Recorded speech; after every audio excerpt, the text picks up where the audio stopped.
Siapakah Tok Kenali? Beliau adalah lambang keilmuan, kesederhanaan dan kekuatan agama Islam di Tanah Melayu. Namanya kekal harum sehingga kini. Tok Kenali dilahirkan pada tahun 1868 di Kampung Kenali Kubang, Krian, Kelantan. Nama sebenarnya ialah Haji Muhammad Yusof bin Ahmad. Sejak kecil beliau menunjukkan kepintaran luar biasa. Pada usia belasan tahun beliau telah menghafal Al-Quran dan memahami kitab-kitab agama.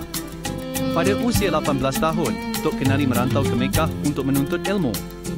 Beliau belajar dengan ramai ulama besar selama lebih 20 tahun di sana. Sekembalinya ke Tanah Melayu, Tok Kenali membuka pondok pengajian dan menjadi tempat rujukan ulama seluruh Nusantara. Tok Kenali menjadi penasihat agama kepada Sultan Kelantan dan juga diangkat sebagai Mufti Kelantan.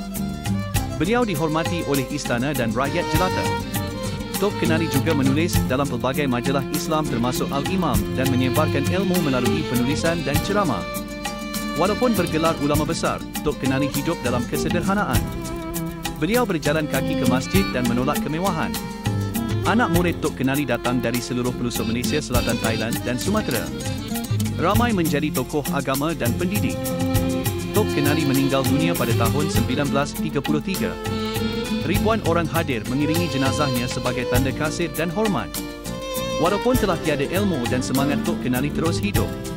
Sekolah, institusi dan jalan dinamakan sempena nama beliau. Tok Kenali ialah bukti bahawa keikhlasan dan ilmu boleh menyinari dunia. Marilah kita meneladani semangat dan warisan beliau. Jangan lupa like, share dan subscribe untuk lebih banyak kisah ulama Nusantara. Ilmu mereka, cahaya untuk kita semua.